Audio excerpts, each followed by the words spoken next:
What's up, guys? It's Josh Clove, one of the co-hosts of the Cleaver Podcast. I'm going to give you guys a fantasy football slash NFL update for the Sunday games and Monday games. So, getting right into it, the Lions has already ruled out Marvin Jones for the Lions. So, if you have him in your lineup for a wide receiver and you haven't seen that he's out yet, go out and switch him out. Try to find another wide receiver. On top of that, Torrey Smith, one of the wide receivers on the Panthers, is also ruled out. Also, some of those people that are like really into that fantasy stuff. And offensive tackle Teron Armstead has a pec injury. He is out for the Saints, so that offensive line could be a little shaky.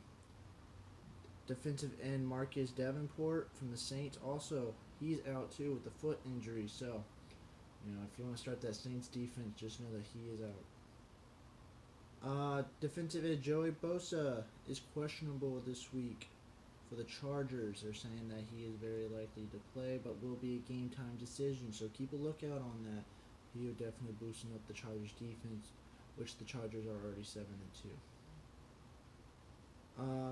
Offensive tackle Jack Conklin from the Titans. He cleared concussion protocol this week and will be playing for the Titans. With a big game against the with the Colts, it's a very need for him to be in there. Wide receiver Jordy Nelson is out with a knee injury for the Raiders. So I know he's had a slow start this year, but he does go off every once in a while in games. He's out. It's a big blow for a couple people. It's also a big blow for the Raiders. With also Martavis Bryant being out, he's actually on IR for the season. So Derek Carr is losing a couple wide receivers. So I'd be hesitant on starting Derek Carr with all his wide receivers gone. His 3 starter wide receivers are out. Amari Cooper's traded.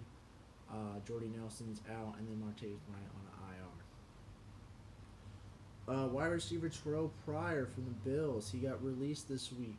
So if you guys did have him for any reason, you should probably dump him. He's not going to sign to a team this year, and his future in the NFL is kind of dull right now.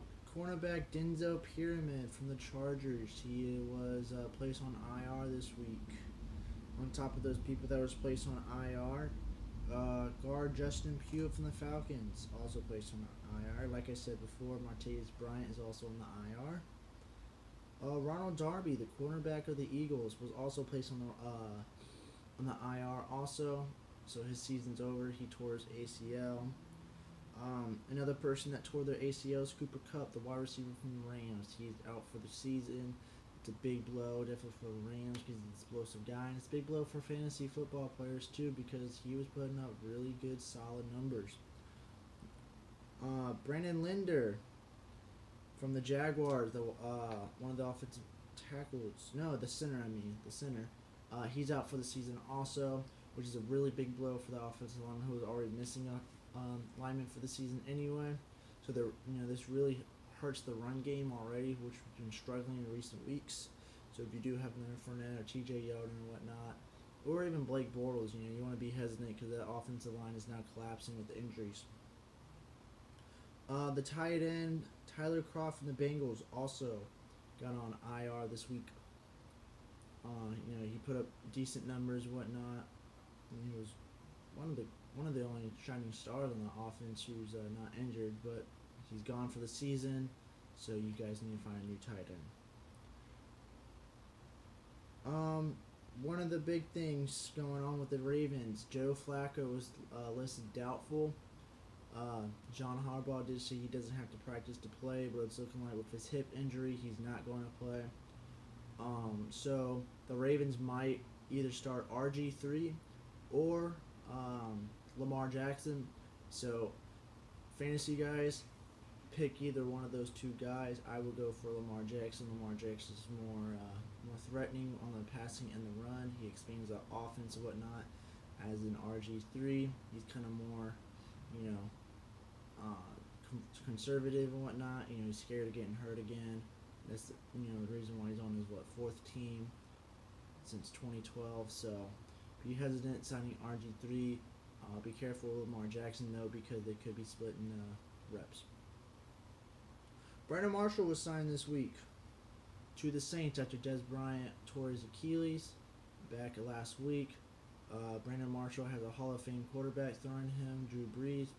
It's the first time in his career that he's going to go to the playoffs, so I expect a big stretch from him. He's a very dynamic wide receiver. He's caught 1,400 yards with 4 different teams, which is saying a lot. Did that with Jay Cutler and the Bears, Chad Henne with the Dolphins and whatnot, Ryan Fitzpatrick from the Jets. So he's caught balls from a lot of guys, and I think Drew Brees is the best quarterback he's ever going to be thrown to. So if he's available, get him. Redskins has a lot of people on the injury report. Chris Thompson, one of the running backs, he is out for this week against the Texans, and also Samaj Piran, the other running back, he is out also. Jamison Crowder, he's also out, one of the wide receivers, which is a big blow.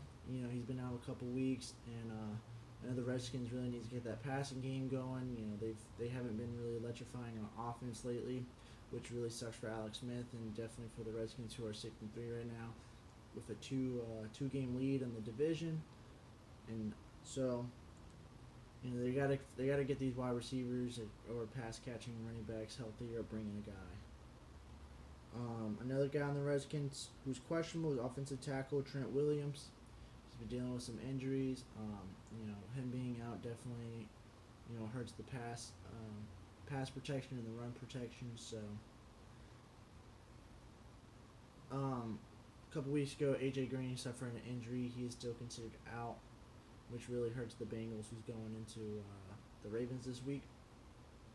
So, and we already know how good that Ravens defense is. So Andy Dalton might have problems with Tyler Kroft being out and AJ Green being out and whatnot. And Joe Mixon's he's been injured on and off this season. So if you have the Bengals team, I'd be weary for anyone. I think the only liable person on that team would be either Tyler Boyd and or Joe Mixon if he doesn't get hurt against that stout defense.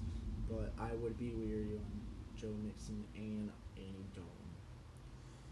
And last but not least, another player was on IR. Evan Smith, the offensive tackle of the Bucks. This is a big blow for a team that is literally this close from being out of the playoffs, but still has a possibility of the playoffs because how weak the wild card race is. So the Buccaneers, you know, that's a big blow. But that's all I have for this fantasy football and NFL update. A lot of those guys who's been questionable and whatnot, they're going to be game time decisions. So you should check your